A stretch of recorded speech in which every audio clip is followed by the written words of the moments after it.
Welcome to Morning Prime Time.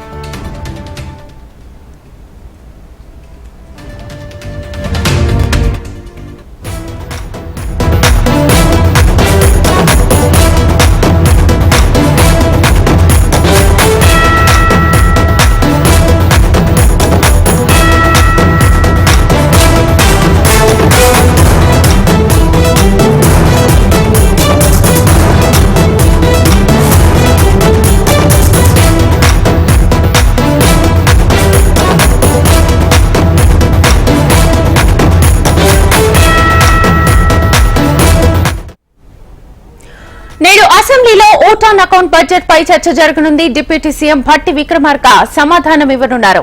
పొగాకు ఉత్పత్తి సరఫరా నియంత్రణపై సవరణ బిల్లు ప్రవేశపెట్టనున్న ప్రభుత్వం ఇరిగేషన్ పై శ్వేతపత్రం విడుదల చేయనుంది. ఇక ఇరిగేషన్ పై పవర్ పాయింట్ ప్రజెంటేషన్ ఇవ్వనుంది. ఇక కేఆర్ఎంబీకి ప్రాజెక్టులు అప్పగించడం లేదంటూ ఇవాళ అసెంబ్లీలో ప్రభుత్వం తీర్మానం చేయనుంది.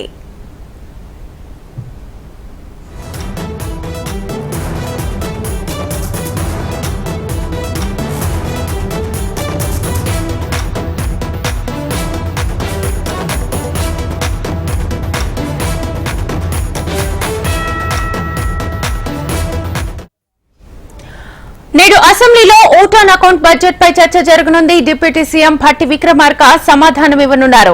పొగాకు ఉత్పత్తి సరఫరా నియంత్రణపై సవరణ బిల్లు ప్రవేశపెట్టనున్న ప్రభుత్వం ఇరిగేషన్ పై శ్వేతపత్రం విడుదల చేయనుంది. ఇరిగేషన్ పై పవర్ పాయింట్ ప్రజెంటేషన్ ఇవ్వనుంది. ఇక కేఆర్ఎంబీకి ప్రాజెక్టులు అప్పగించడం లేదంటూ ఇవాళ అసెంబ్లీలో ప్రభుత్వం తీర్మానం చేయనుంది.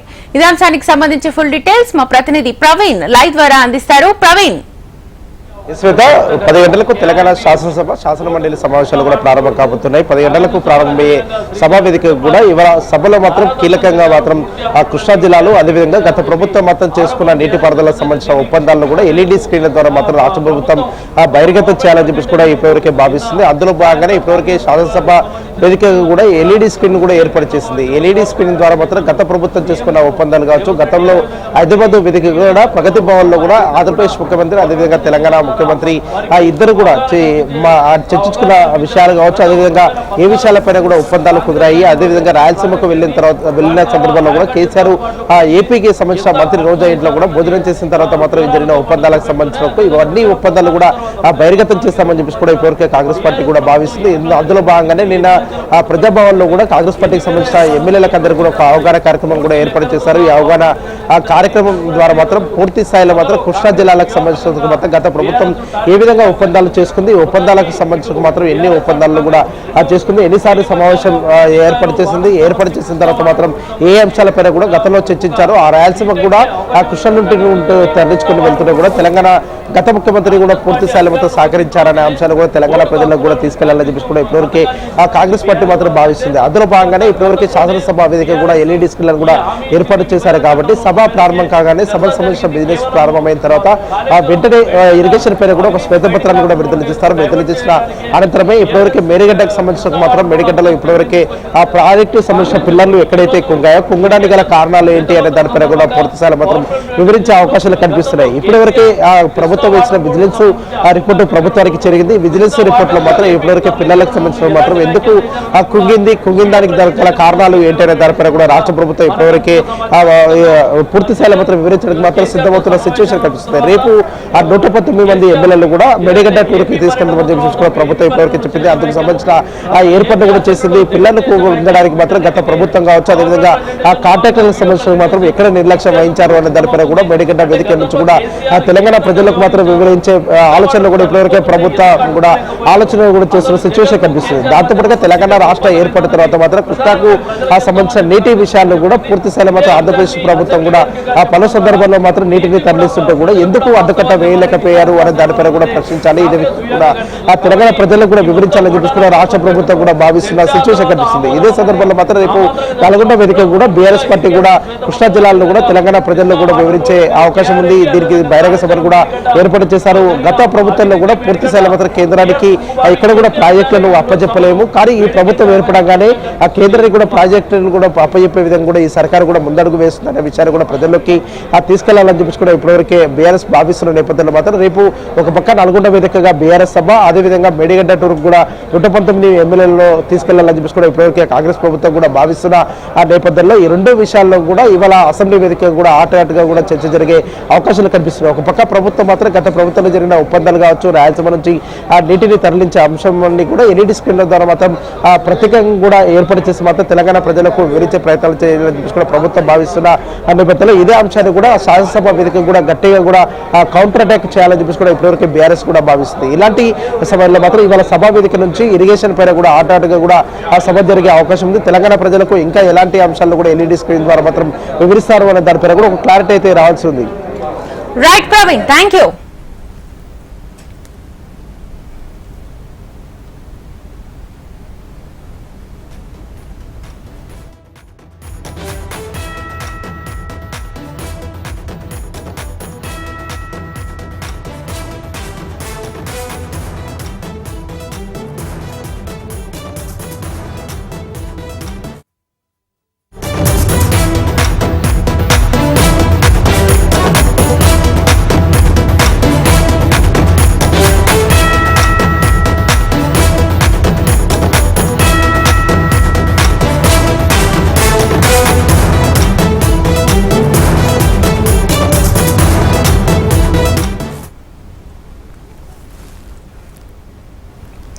బీఆర్ఎస్ పై కాంగ్రెస్ కౌంటర్ అటాక్ కు సిద్దమవుతోంది. కృష్ణా జిల్లాలపై కేసీఆర్, జగన్ చేసిన వ్యాఖ్యలతో ప్రభుత్వం వీడియోలను అసెంబ్లీలో ప్రదర్శించనుంది. కృష్ణా జలాలను తరలించుకుపోవడానికి కేసీఆర్ అనుమతిచ్చారంటోంది కాంగ్రెస్ ప్రభుత్వం. కృష్ణా నదీ జలాల విషయంలో జగన్ ఏం మాట్లాడారో వివరించనున్నారు. అసెంబ్లీలో ప్రశ్నలకు బీఆర్ఎస్ సమాధానం చెప్పాలని డిమాండ్ చేయనున్నారు. ఇక కృష్ణా జలాలపై జరుగుతున్న ప్రచారాన్ని తిప్పికొట్టాలని నిర్ణయించుకున్న మంత్రులు, ఎమ్మెల్యేలు ఎన్నికల్లో లబ్ధి కోసమే కేసీఆర్ కృష్ణా జలాలపై పోరాటమంటూ కాంగ్రెస్ ఫైర్ అవుతోంది. రైట్, ఇక ఇదే అంశానికి సంబంధించి ఫుల్ డీటెయిల్స్ మా ప్రతినిధి ప్రేమ్ అడిగి తెలుసుకుందాం లైవ్ ద్వారా. ప్రేమ్. శ్వేత, నిన్న సాయంత్రం కూడా ప్రజాభవన్లో కృష్ణా నదీ జలాలకు సంబంధించిన అంశంపై రాష్ట్ర వ్యాప్తంగా దాదాపు 10 ఏళ్ల పాటు కృష్ణా నదీ జలాలకు సంబంధించినటువంటి వాటా మన రాష్ట్రానికి, దాంతోపాటుగా ఆంధ్రాకు సంబంధించి ఇద్దరికి 2 రాష్ట్రాలకు సంబంధించిన వాటా విషయంలో కూడా 10 ఏళ్ల పాటు ఏ మేరకు ఎంత శాతంలో నీటి విడుదల జరిగింది, మనము ఎంత సాగునీరు వాడుకున్నాం, ఏపీకి సంబంధించి ఎంత మన రాష్ట్రానికి రావాల్సిన వాటాను కూడా ఏపీ తరలించకపోయిందనే అంశంపై దాదాపు 2.5 గంటల పాటు వచ్చినటువంటి ఎమ్మెల్యేలకు, ఎమ్మెల్సీలకు, ఇరిగేషన్ ఎక్స్పర్ట్స్తో పాటు మంత్రులు, డిప్యూటీ సీఎం ముగ్గురు కూడా ఎమ్మెల్యేలకు, ఎమ్మెల్సీలకు కృష్ణానదీ జలాలలో నదీ జలాల వాటా విషయంలో తెలంగాణకు జరిగినటువంటి అన్యాయాన్ని కళ్ళకు కట్టినట్లు వాళ్ళకు చూపించారు. మరొక వైపు ఇప్పటికీ బీఆర్ఎస్ ఎందుకోసం కృష్ణానదీ జలాల అంశాన్ని తెర మీదికి తీసుకొచ్చిందనే అంశాన్ని కూడా పొలిటికల్గా, ముఖ్యంగా అసెంబ్లీ ఎన్నికలు జరిగేటువంటి ఆ రోజు ఆంధ్రాకు సంబంధించినటువంటి పోలీసులంతా కూడా వచ్చి నాగార్జున సాగర్లో చేసినటువంటి ఆ విధ్వంసం చేసినటువంటి దానిపై కూడా వివరణ ఇచ్చారు. ఎందుకంటే ఒకవైపు బీఆర్ఎస్ ఓడిపోతుందని చెప్పి చేసేటువంటి కనీసం 1-2% ఓట్లైనా తమకు మలుచుకునే అవకాశం ఉంటుందని చెప్పేసి నాగార్జున సాగర్కు జగన్మోహన్ రెడ్డి, ఆనాడు ఉన్నటువంటి ముఖ్యమంత్రి కేసీఆర్ ఇద్దరు కూడా మాట్లాడుకొని నాగార్జున సాగర్ మీద ఆ అంశాన్ని తెర మీద తీసుకొచ్చారు. ఇప్పుడు ఎలక్షన్ల ముందు సేమ్ అదే ప్రస్తావన తీసుకొస్తూ కృష్ణానది జలాల విషయంలో కేఆర్ఎంబీకి కృష్ణానది పరివాహక ప్రాంతంలో ఉన్నటువంటి ప్రాజెక్టులన్నింటినీ కూడా బీఆర్ఎస్ పార్టీ అప్పగించి తనపై నెపం మెట్టవేసే ప్రయత్నం చేస్తుంది. దాన్ని ఎదుర్కోవడం కోసమే ఈరోజు అయితే నిన్న పవర్ పాయింట్ ప్రజెంటేషన్ ద్వారా 10 ఏళ్ల పాటు జరిగినటువంటి వాటిని వివరిస్తూనే ఈరోజు కేఆర్ఎంబీ, దాంతోపాటుగా ఇరిగేషన్ డిపార్ట్మెంట్లో జరిగినటువంటి అవినీతి, ప్రాజెక్టుల ఎస్టిమేషన్ పెంపు, దాంతోపాటుగా నీటి కేటాయింపులు, వీటన్నిటిపై కూడా ఒక శ్వేతపత్రం రిలీజ్ చేస్తారు. రేపు ఏదైతే మొన్న సీఎం రేవంత్ రెడ్డి చెప్పినట్టుగా మేడిగడ్డకు సంబంధించి ఒకవైపు బీఆర్ఎస్ పార్టీ ఏమో కేఆర్ఎంబీకి సంబంధించి, ఇటు కాంగ్రెస్ ఏమో కాళేశ్వరంలో జరిగినటువంటి అవినీతిని జనాలకు చెప్పడం కోసం అని చెప్పేసి వీళ్ళేమో ఉమ్మడి నల్లగొండ జిల్లాలో సభ ఏర్పాటు చేస్తున్నారు. రేపు ఎమ్మెల్యేలందరినీ, పార్టీలకు సంబంధం లేకుండా ప్రతి ఒక్క ఎమ్మెల్యేని కూడా కాళేశ్వరం మేడిగడ్డకు తీసుకుపోతామని చెప్పేసి కూడా ఇప్పటికీ కాంగ్రెస్ పార్టీ ప్రకటించింది. చూడాలి, ఈరోజు శ్వేతపత్రం, రేపు ఎమ్మెల్యేలు, ఎమ్మెల్సీల పర్యటన ఉంటుంది. Shweta. Right Prem, thank you.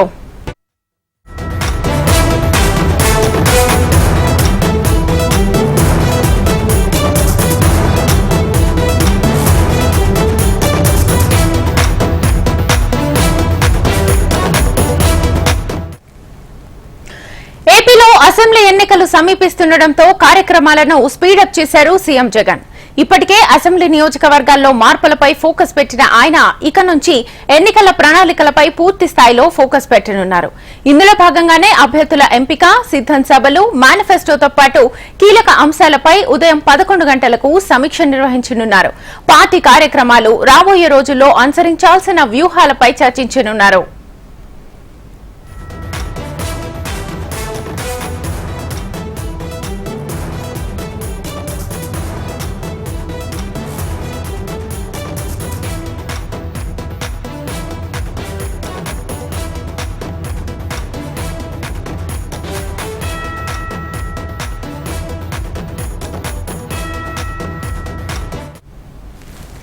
ఏపీలో అసెంబ్లీ ఎన్నికలు సమీపిస్తుండటంతో కార్యక్రమాలను స్పీడప్ చేశారు సీఎం జగన్. ఇప్పటికే అసెంబ్లీ నియోజకవర్గాల్లో మార్పులపై ఫోకస్ పెట్టిన ఆయన ఇక నుంచి ఎన్నికల ప్రణాళికలపై పూర్తి స్థాయిలో ఫోకస్ పెట్టనున్నారు. ఇందులో భాగంగానే అభ్యర్థుల ఎంపిక, సిద్ధం సభలు, మేనిఫెస్టోతో పాటు కీలక అంశాలపై ఉదయం 11 గంటలకు సమీక్ష నిర్వహించనున్నారు. పార్టీ కార్యక్రమాలు, రాబోయే రోజుల్లో అనుసరించాల్సిన వ్యూహాలపై చర్చించనున్నారు.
వైసీపీ రెబెల్ ఎమ్మెల్యేల పంచాయతీ తెగడం లేదు. రెబెల్ ఎమ్మెల్యేలను స్పీకర్ తమ్మినేని ఇవాళ విచారణకు పిలిచారు. వైసీపీ రెబెల్ ఎమ్మెల్యేలు ఉండవల్లి శ్రీదేవి, మేకపాటి కోటంరెడ్డికి స్పీకర్ నోటీసులు జారీ చేశారు. నేడు విచారణకు రావాల్సిందిగా 3 వైసీపీ రెబెల్స్ కు నోటీసులు ఇచ్చిన స్పీకర్ 8వ తేదీన జరిగిన విచారణకు హాజరు కాని వైసీపీ రెబెల్ ఎమ్మెల్యేలకు మరో ఛాన్స్ ఇచ్చారు. ఇవాళ వారి అనర్హత పిటిషన్లపై స్పీకర్ మరోసారి విచారణ చేపట్టనున్నారు.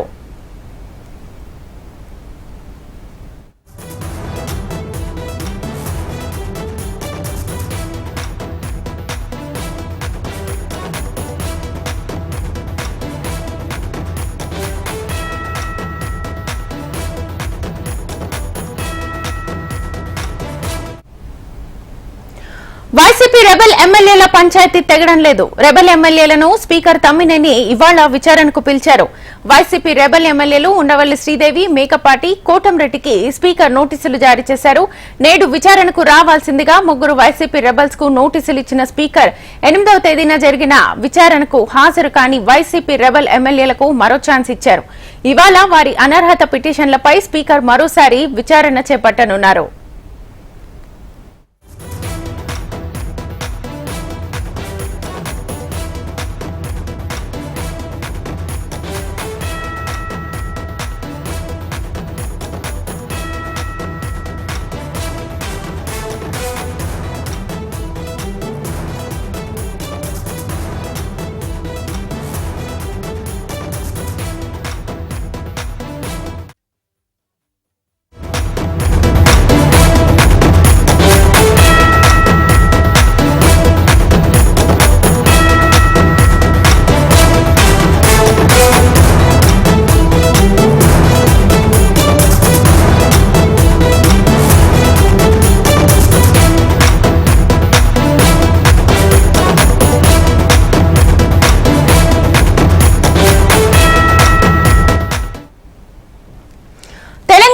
అవిశ్వాసాల పర్వం కొనసాగుతూ ఉంది. కాంగ్రెస్ పార్టీ ప్రభుత్వం ఏర్పాటు తర్వాత క్షేత్రస్థాయిలో పొలిటికల్ సీన్స్ మారుతున్నాయి. స్థానిక సంస్థలు, మున్సిపాలిటీలో అవిశ్వాసాలు అట్టుడుకుతున్నాయి. గత నెల 27న మహబూబ్ నగర్ మున్సిపాలిటీలో చైర్మన్, వైస్ చైర్మన్ పై ప్రవేశపెట్టిన అవిశ్వాస తీర్మానం నెగ్గింది. దీంతో బీఆర్ఎస్ పార్టీ మున్సిపల్ పీఠాన్ని కోల్పోయింది. బీఆర్ఎస్ అసమ్మతి కౌన్సిలర్లను, బీజేపీ, ఎంఐఎం కౌన్సిలర్లను కలుపుకుని కాంగ్రెస్ అవిశ్వాస ప్రక్రియలో విజయం సాధించింది. ఇవాళ మహబూబ్ నగర్ జిల్లా మున్సిపాలిటీ చైర్మన్, వైస్ చైర్మన్ల ఎన్నిక జరగనుంది. అవిశ్వాస తీర్మానం నెగ్గడంతో ఇవాళ చైర్మన్, వైస్ చైర్మన్ల ఎంపిక జరగనుంది. అయితే కాంగ్రెస్ పార్టీకి చైర్మన్ పదవి, ఎంఐఎం పార్టీకి వైస్ చైర్మన్ పదవులు దక్కే అవకాశం ఉంది. మొత్తం 49 మంది కౌన్సిలర్లలో మెజారిటీ స్థానాలను దక్కించుకుని గత 4 ఏళ్లుగా బీఆర్ఎస్ పార్టీ మున్సిపల్ పీఠాన్ని ఏలుతోంది. అయితే అసెంబ్లీ ఎన్నికల్లో విజయం సాధించిన కాంగ్రెస్ పార్టీ రాష్ట్రంలో ప్రభుత్వాన్ని ఏర్పాటు చేయడంలో పురపాలికలో పరిణామాలు వేగంగా మారాయి. ఫుల్ డీటెయిల్స్ మా ప్రతినిధి నరేంద్రచారి ఫోన్ లైన్ ద్వారా అందిస్తారు. నరేంద్రచారి, మహబూబ్ నగర్ మున్సిపాలిటీలో కాంగ్రెస్ జెండా ఎగరనుంది. ఇందుకు సంబంధించి కూడా కాంగ్రెస్ పార్టీ అన్ని విధాలుగా అవిశ్వాస దినంలో నెగ్గడంతో ఇప్పుడు చైర్మన్, వైస్ చైర్మన్ పదవులకు ఎన్నిక జరగనుంది. ఇందుకు సంబంధించి 11 గంటలకు జిల్లా కలెక్టర్ రవినాయక్ ఆధ్వర్యంలో చైర్మన్, వైస్ చైర్మన్ పదవులకు ఎంపిక జరగనుంది. అయితే మొత్తం మహబూబ్ నగర్ మున్సిపాలిటీలో 49 మంది సభ్యులు ఉండగా ఎక్స్ఆర్టీసీఓ సభ్యుడైనటువంటి ఎమ్మెల్యేతో కలుపుకొని మొత్తం 50కి ఆ సంఖ్య చేరడం జరిగింది. అయితే సభ్యులు హాజరైన వారిలో దాదాపు 50% ఉంటే ఇప్పుడు ఎన్నిక సులభం అయ్యే అవకాశం ఉంది. అందుకు సంబంధించిన సభ్యుల సంఖ్య కూడా కాంగ్రెస్ పార్టీ ఇప్పటికే జమ చేసుకున్న నేపథ్యంలో వాళ్ళందరినీ కూడా 11 గంటలకు నేరుగా క్యాంపులో నుంచి నేరుగా మున్సిపల్ కార్యాలయానికి తరలి రానున్నారు. దీనికి సంబంధించి కూడా చైర్మన్, వైస్ చైర్మన్ పదవులను కూడా కాంగ్రెస్ పార్టీకి సంబంధించిన కౌన్సిలర్ దక్కించుకునేందుకు కూడా పూర్తి స్థాయిలో రంగం సిద్ధం చేసిన పరిస్థితి కనిపిస్తుంది. ఇందుకు సంబంధించి కూడా అన్ని ఏర్పాట్లు అయితే పూర్తయిన పరిస్థితి కనిపిస్తుంది. మొత్తానికి మహబూబ్ నగర్ మున్సిపాలిటీలో అతిపెద్ద మున్సిపాలిటీ అయినటువంటి మహబూబ్ నగర్ లో కాంగ్రెస్ సంబంధించి 21వ వార్డు ఆనంద్ గౌడ్ అధ్యక్షుడు చైర్మన్ అయ్యే అవకాశాలు కనిపిస్తున్నాయి. అలాగే వైస్ చైర్మన్ సంబంధించి ఒక మైనార్టీకి సంబంధించిన నేత కూడా అయ్యే అవకాశాలు కనిపిస్తున్నాయి. ఇందుకు సంబంధించి కాంగ్రెస్ పార్టీ హామీ ఇచ్చిన నేపథ్యంలో కూడా బీఆర్ఎస్ పూర్తి స్థాయిలో ఇక్కడ అధికారం కోల్పోయిన పరిస్థితి కనిపిస్తుంది. మరి కాసేపట్లో మహబూబ్ నగర్ మున్సిపాలిటీలో పూర్తి స్థాయిలో ఇటు బీఆర్ఎస్ ఓటమి చూసే అవకాశాలకు ఎక్కువగా కనిపిస్తున్నాయి. సభ్యులందరూ కూడా ఎక్కువ శాతం కాంగ్రెస్ పార్టీ వైపే మొగ్గు చూపుతున్న నేపథ్యంలో కాంగ్రెస్ అధ్యక్ష, వైస్ చైర్మన్ అలాగే చైర్మన్ పదవులు కూడా కాంగ్రెస్ పార్టీకి సంబంధించిన కౌన్సిలర్లే పొందే అవకాశాలు కనిపిస్తున్నాయి. శ్వేత, right, thank you Narendrachari.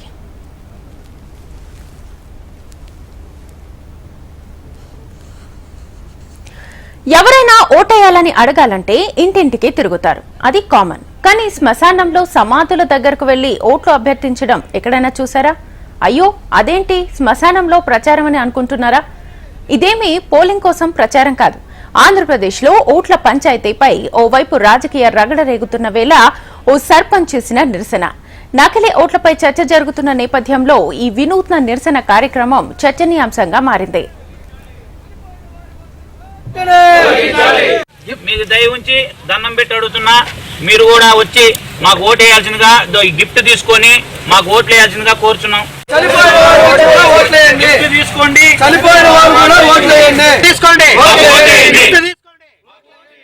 Chandragiri నియోజకవర్గానికి సంబంధించి ఇటీవల విడుదల చేసిన తుది ఓటర్ జాబితాలో చనిపోయిన వారి పేర్లు తొలగించలేదు.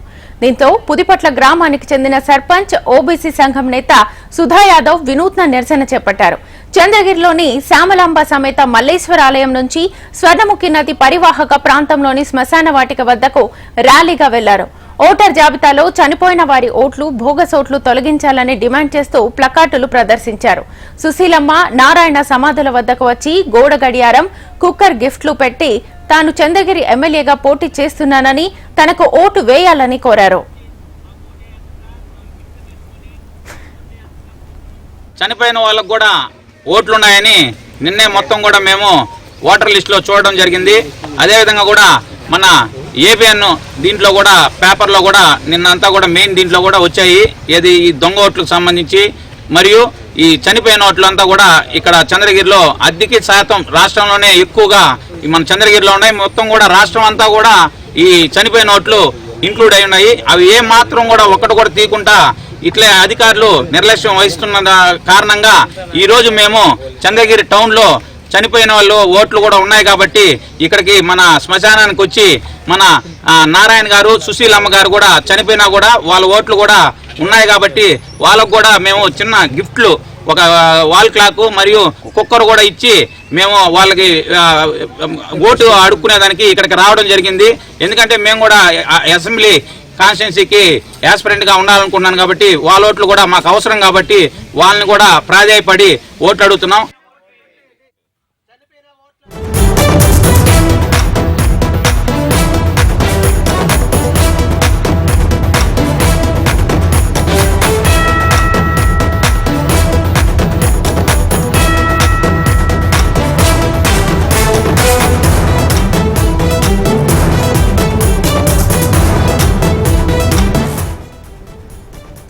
ఎన్డీఏతో కొత్తగా ప్రభుత్వాన్ని ఏర్పాటు చేసిన బీహార్ సీఎం నితీష్ కుమార్ ఇవాళ రాష్ట్ర అసెంబ్లీలో బల పరీక్షను ఎదుర్కొనున్నారు.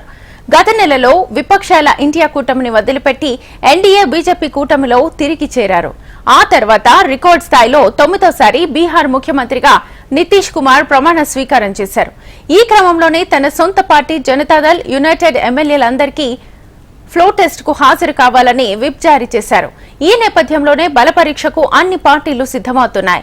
బలపరీక్ష జరగనున్న నేపథ్యంలో బీహార్ కాంగ్రెస్ ఎమ్మెల్యేలకు హైదరాబాద్ లో క్యాంప్ ఏర్పాటు చేశారు. దాదాపు వారం రోజులుగా బీహార్ కాంగ్రెస్ ఎమ్మెల్యేలు హైదరాబాద్ లోనే ఉంటున్నారు. బలపరీక్ష నేపథ్యంలో కాంగ్రెస్ ఎమ్మెల్యేలు పాట్నా వెళ్లనున్నారు.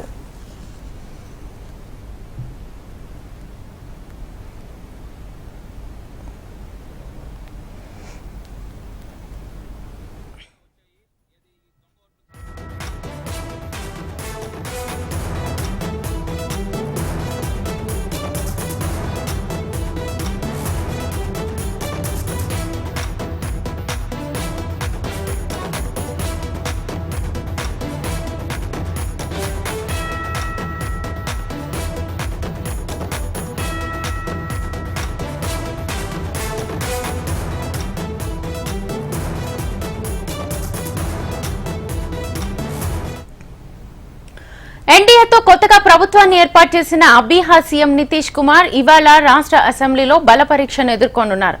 గత నెలలో విపక్షాల ఇండియా కూటమిని వదిలిపెట్టి ఎన్డీఏ బీజేపీ కూటమిలో తిరిగి చేరారు.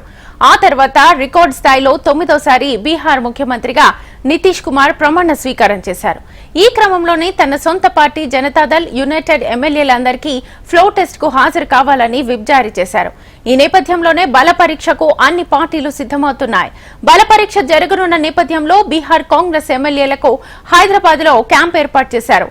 దాదాపు వారం రోజులుగా బీహార్ కాంగ్రెస్ ఎమ్మెల్యేలు హైదరాబాద్ లోనే ఉంటున్నారు. బల పరీక్ష నేపథ్యంలో కాంగ్రెస్ ఎమ్మెల్యేలు పాట్నా వెళ్లనున్నారు.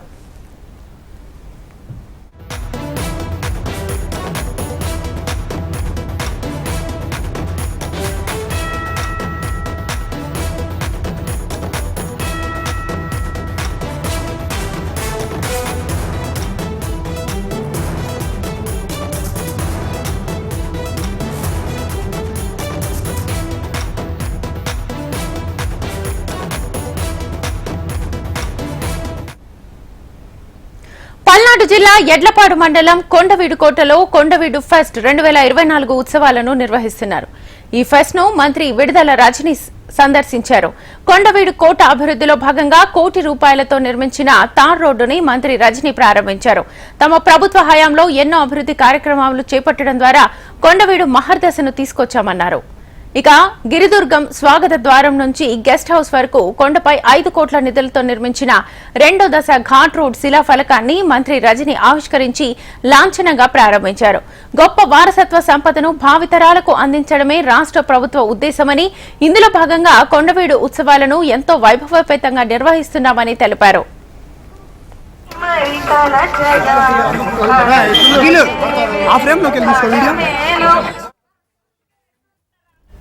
ఇవి ఇప్పటివరకు updates. Keep watching HM TV. వార్త ఆగదు, నిజం